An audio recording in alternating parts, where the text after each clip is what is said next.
주일학교에서 나눌 본문 말씀을 매번 금요일날 나누고 있습니다. 본문 말씀 전체 내용은 13절에서 23절까지 내용인데 압축해서 13절에서 15절까지 말씀만 오늘 함께 나눠보도록 하겠습니다. 여러분이 생각하기에 가장 용기 있는 사람은 누구입니까? 김일성을 암살하기 위해 실미도에서 훈련을 받은 특수부대 군인일까요? 아니면 이 고층 빌딩 사이에서 외줄타기를 하는 이 서커스 단원일까요?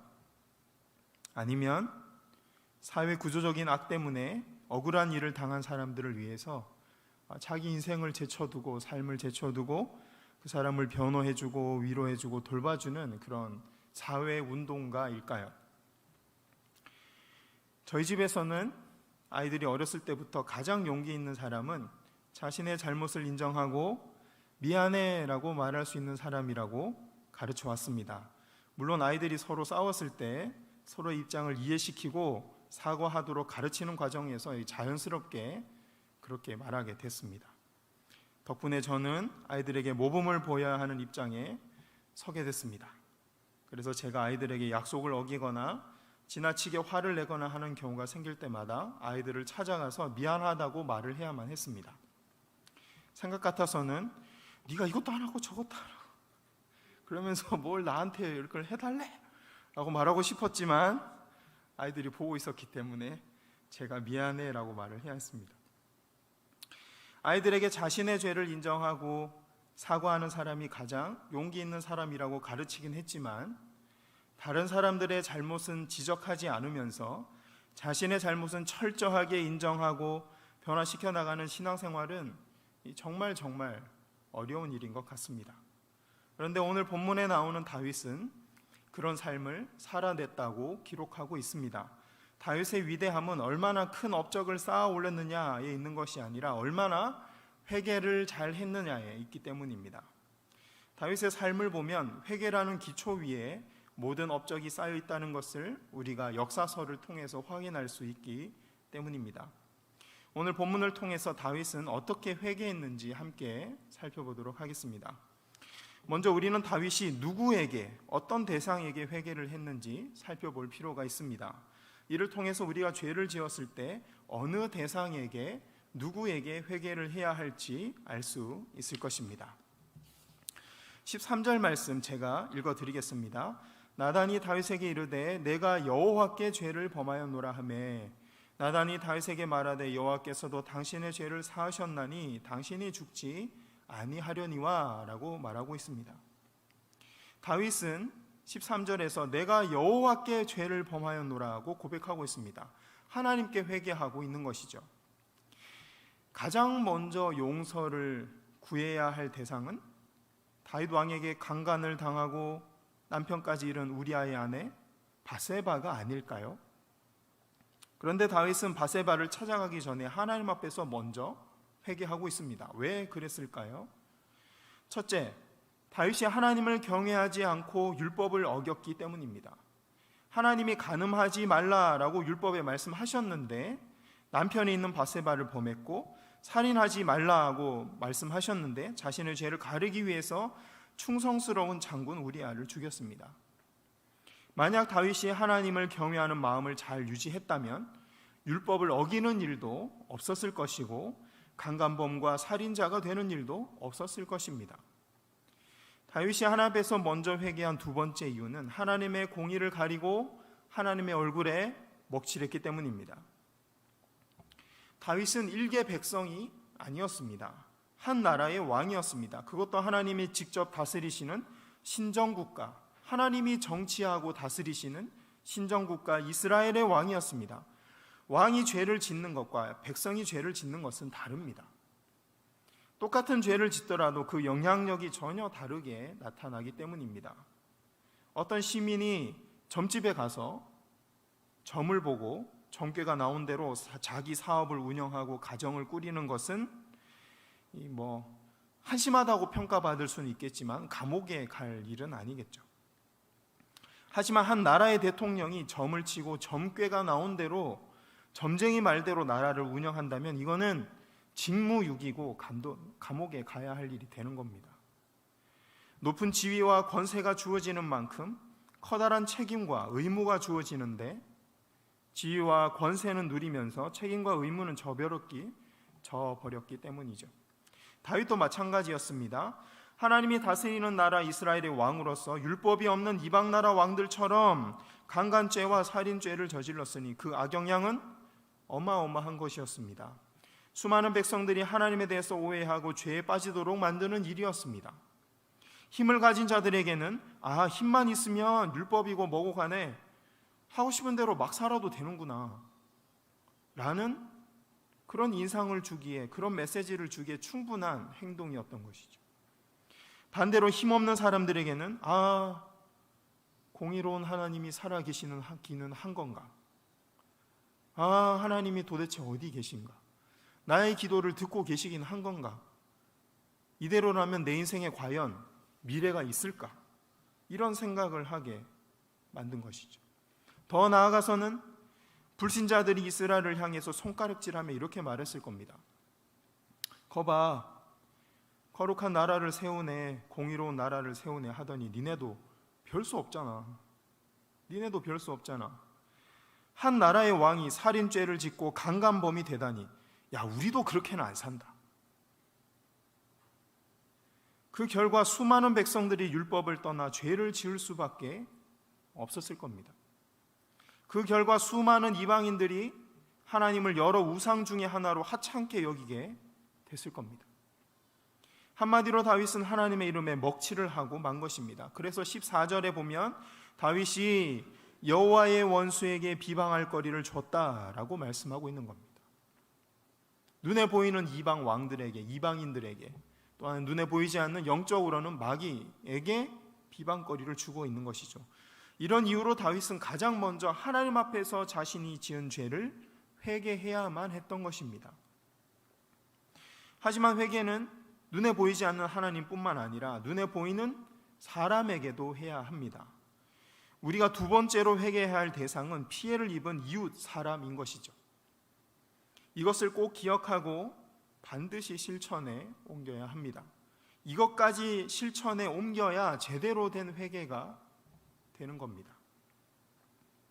영화 밀양을 보셨습니까? 밀양?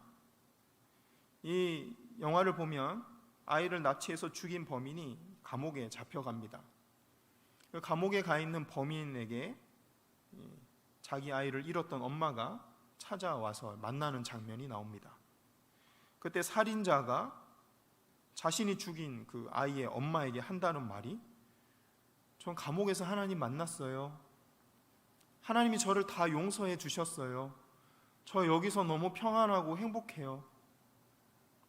애기 엄마는 애기를 잃고 분노에 차서 막 미쳐서 어떻게 돌아가실 것 같은데, 이 살인자가 그렇게 말을 하는 거죠.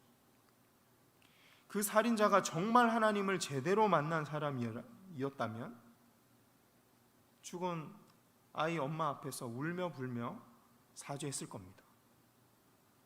정말 내가 잘못했다고, 그때는 내가 하나님을 몰랐었다고, 내가 정말 잘못했다고, 뭐라 드릴 말씀이 없다고 분명히 무릎 꿇고 싹싹 빌면서 회개했을 겁니다.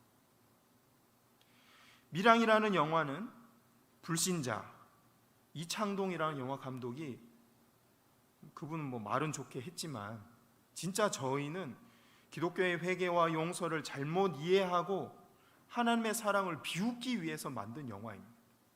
기독교를 비웃기 위해서. 니네 용서가 니네 사랑이 이렇게 하찮은 거야 라고 말하고 싶은 거죠. 세상 사람들이 이처럼 기독교의 회개와 용서를 비웃게 된 것은 오늘날 그리스도인들의 회개가 비겁해져서 그렇습니다.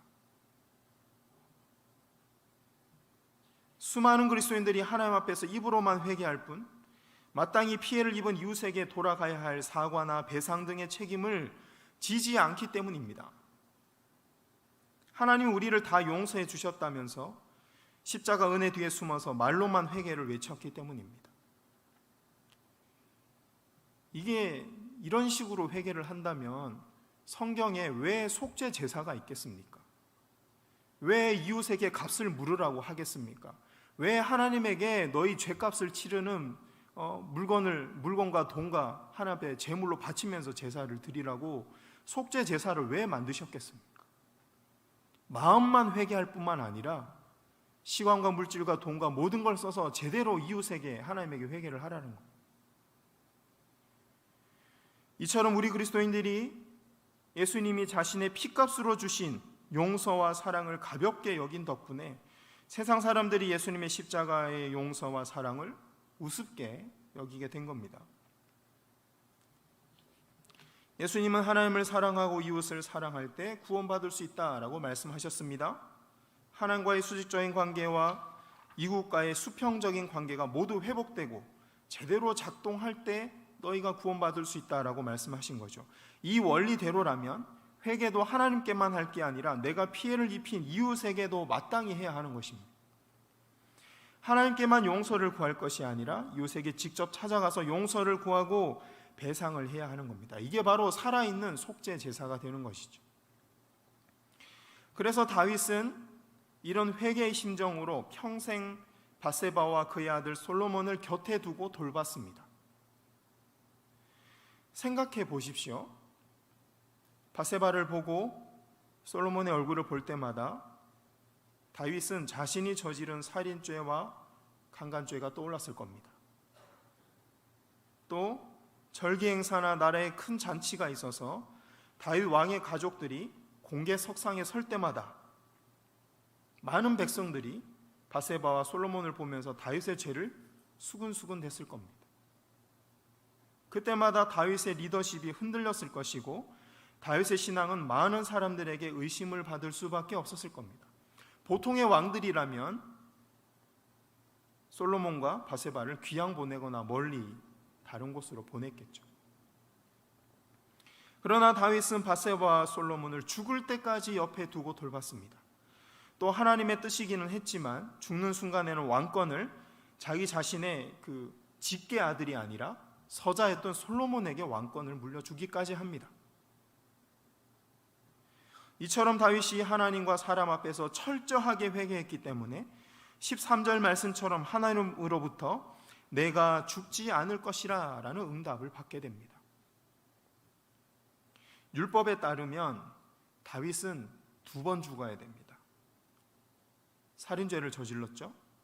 간음죄를 저질렀죠. 둘 다 율법에 따르면 죽어야 되는 죄입니다. 그러나 하나님이 철저하게 회개한 다윗의 그 중심을 보시고 그를 용서해 주신 것이죠. 그러나 죄는 용서받았는지 모르지만 죄의 결과는 여전히 다윗의 삶 속에 남을 수밖에 없었습니다. 14절 15절 함께 읽어보겠습니다. 시작. 이 일로 말미암아 여호와의 원수가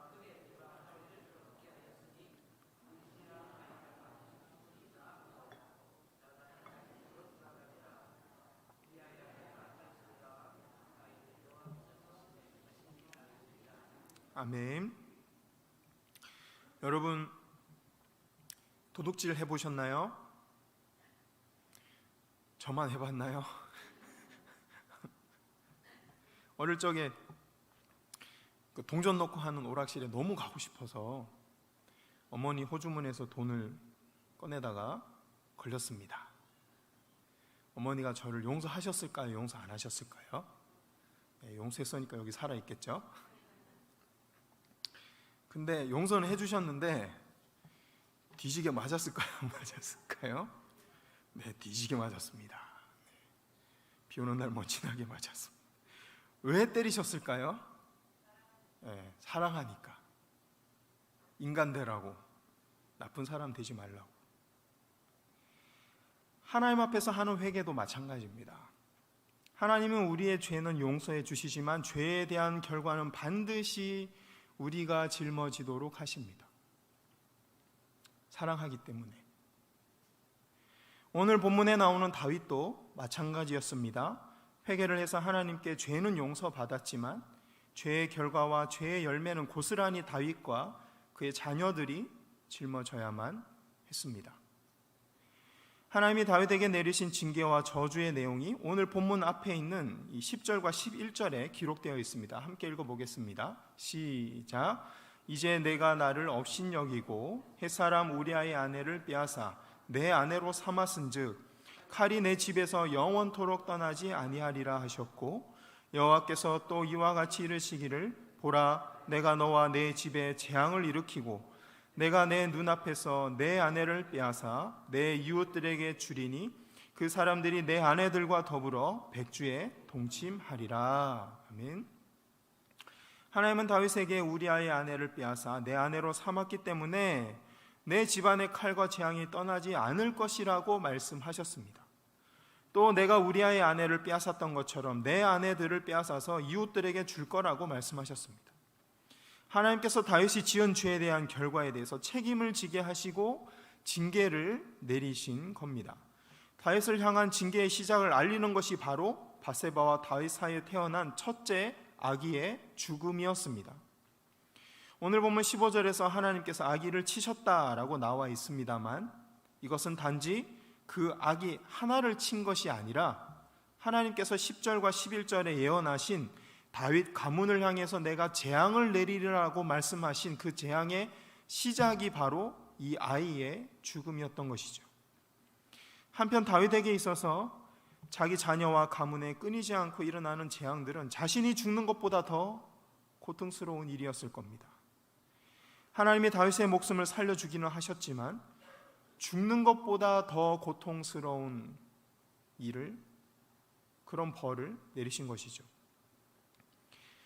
밧세바에서 태어난 아이가 죽었을 때, 맏아들 암논이 작은 아들 압살롬의 누이 다말을 강간했을 때, 그 일로 압살롬이 형 암논을 칼로 찔러 죽였을 때, 아들 압살롬이 쿠데타를 일으키고 아버지 다윗을 대신해서 왕의 자리에 올라갔을 때, 사랑하는 아들 압살롬이 다윗 군대에 의해서 창에 찔려서 죽임당했을 때, 다윗은 무슨 생각을 했을까요? 아, 다 내 죄 때문이구나. 내가 강간죄를 저질렀기 때문에 내 집안에 강간이 일어나고, 내가 살인죄를 저질렀기 때문에 살인이 일어나는구나. 그래서인지 몰라도 성경에서 다윗이 자녀들 앞에 큰 소리치면서 제대로 교육하는 모습을 우리가 찾아볼 수가 없습니다. 대표적인 예로 다윗은 압살롬이 형제를 죽이고 아버지 다윗의 왕자를 빼앗아 갔을 때도 아들 걱정만 할 뿐이었습니다. 다윗 자신이 살인죄와 강간죄를 범했던 사람이기 때문에 자녀들 앞에서도 큰 소리 칠 수가 없었겠죠. 결국 다윗의 자녀들은 다윗이 범했던 죄를 반복할 수밖에 없었습니다. 물론 그런 죄의 결과와 여러 재앙들도 감당해야만 했습니다. 자녀들의 이런 모습을 바라보는 다윗의 마음이 어땠을까요? 아마도 다윗 자신이 대신 죽고 싶었을 겁니다. 아들 압살롬이 죽었을 때 했던 다윗의 말을 보면 그렇습니다. 사무엘하 18장 33절에 이렇게 기록되어 있습니다. 압살롬이 죽었을 때입니다. 왕의 마음이 심히 아파 문 위층으로 올라가서 우니라. 그가 올라갈 때 말하기를 내 아들 압살롬아, 내 아들 압살롬아, 차라리 내가 너를 대신하여 죽었다면 압살롬 내 아들아 하였더라. 내 아들 압살롬아, 차라리 내가 너를 대신해서 죽었더라면 좋았겠다. 다윗의 이 말을 좀 넓게 해석하면 압살롬뿐만 아니라 모든 자녀들에게 한 말이라는 것을 알 수 있습니다. 죽음을 맞이한 자녀들과 강간을 당해서 미래를 잃어버린 딸과 아내들을 향해서 다윗이 지금 말하고 있는 것이죠. 내가 죽었어야 하는데, 차라리 내가 율법대로 죽었어야 했는데, 내 죄 때문인데, 다 내 죄 때문인데 너희가 이렇게 고통을 받는구나. 다윗은 평생 이 고통 속에서 살아가야만 했습니다.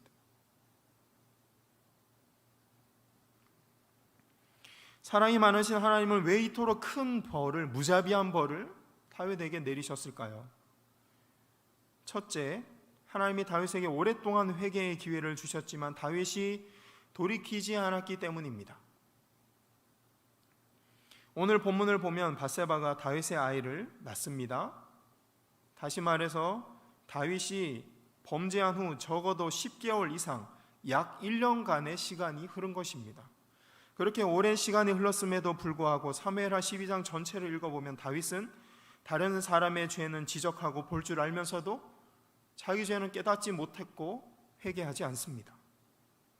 그래서 부자가 가난한 이웃의 양을 빼앗아서 손님을 대접했다는 나단 선지자의 비유의 말을 듣고 분노하죠. 그 사람을 죽여야 되겠다고. 두 번째 이유는 다윗이 다시는 똑같은 죄를 범하지 않도록 하기 위함이었습니다. 제가 도둑질했을 때 나쁜 짓 하지 말라고 어머니가 저를 때리셨던 것처럼 하나님도 다윗을 회초리로 때리신 거죠. 다윗의 죄를 용서하셨는데도 큰 벌을 내리신 이 세 번째 이유는 하나님이 공의로운 분이라는 것을 모든 사람에게 증거하셔야만 했기 때문입니다. 하나님의 공의를 나타내는 율법 앞에서는 이스라엘의 왕처럼 아무리 높고 큰 권력을 가진 사람이라고 할지라도 예외가 없다는 것을 보여주셔야만 했기 때문입니다. 그래야만 이스라엘 백성들 중에 힘있고 빽 있는 사람들이 경거망동하지 않을 것이기 때문입니다. 그래야만 힘없는 일반 백성들이 살아계신 하나님의 법이 우리를 지켜줄 거라는 소망 가운데 계속 신앙생활을 해나갈 수 있기 때문입니다.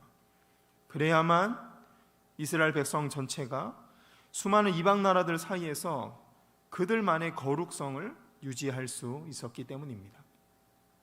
그래서 하나님은 다윗 왕을 징계하셔야만 했고 징계하실 수밖에 없었습니다. 누구보다 자기 아들을 징계하면서 가슴 아프셨던 분이 하나님이셨겠죠. 오늘 말씀을 들으면서 여러분들은 무슨 생각을 하셨습니까? 나는 다윗처럼 살인한 적도 없고 강간한 적도 없어서 참 다행이다.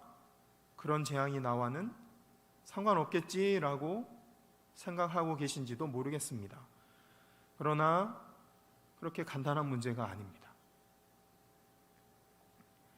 사울은 다윗처럼 율법에 따라서 돌에 맞아 죽어야 할 만큼, 사형당해야 할 만큼 큰 죄를 저지른 적이 없습니다. 사울은 다윗에 비교해서 비교적 덜 위험하고 더 작은 죄를 저질렀습니다.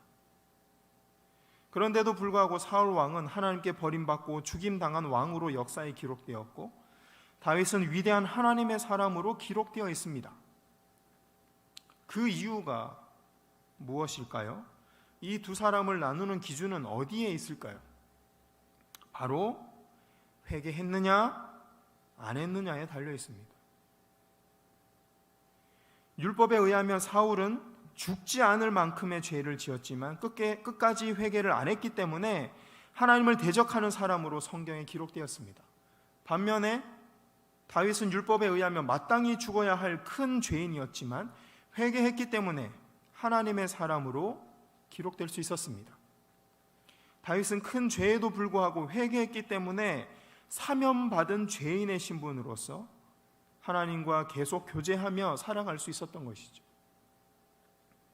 그러므로 우리는 우리 삶 속에 사울 왕과 같이 회개하지 않은 죄가 없는지 돌아보고 다윗처럼 빨리 회개의 자리로 나아가야 할 것입니다.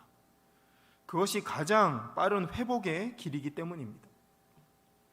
또 회개는 하나님께만 하면 끝나는 게 아니라 피해를 입힌 사람에게 사과와 보상까지 해야 한다는 걸 꼭 기억하시기 바랍니다. 이것은 회개가 말로만 끝나서는 안 되고 삶의 변화로까지 이어져야 한다는 것을 의미하고 있는 것입니다. 마지막으로 회개를 통해서 죄는 용서받을 수 있지만 무서운 죄의 결과는 우리가 짊어지게 된다는 것을, 우리 자녀들이 짊어지게 된다는 것을 반드시 기억하시기 바랍니다. 하나님이 이렇게 하신 이유는 우리가 쉽게 죄를 범하지 않도록 하기 위해서입니다. 그래서 세상 속에서 살아가야 할 이스라엘 나라와 교회 공동체가 거룩성을 잃어버리지 않도록 하신 것입니다.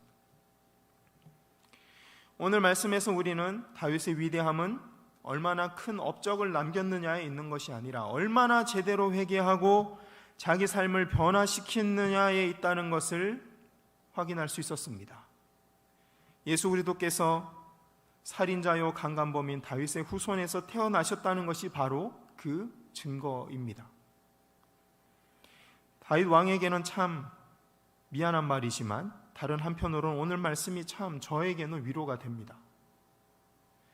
하나님 마음에 합하다는 말을 들으며 살았던 다윗 왕조차도 이렇게 엉망진창의 삶을 살았다면, 그렇게 엉망진창의 삶을 산 다윗의 가문에서 예수님이 태어나셨다면 이 보잘것없는 내 삶에도 소망이 있지 않겠는가? 하나님이 우리를 충분히 사용하시고도 남지 않겠는가? 우리가 회개만 한다면 우리 삶 가운데도 비전과 소망이 있지 않겠는가라는 그 희망이 보이기 때문입니다. 여러분, 하나님은 우리가 회개한다면 절대로 버리지 않으실 것입니다. 하나님은 우리가 회개한다면 예수님이 다시 오실 날을 준비하는 거룩한 도구로 사용하시고 많은 영혼들을 거룩한 길로 인도하는 길잡이로 우리를 사용하실 것입니다. 하나님은 지금도 이 기대와 사랑으로 우리를 기다리고 계시는 줄 믿습니다. 이 믿음으로 다 함께 기도의 자리로 나아가는 우리 모두가 되기를 바랍니다.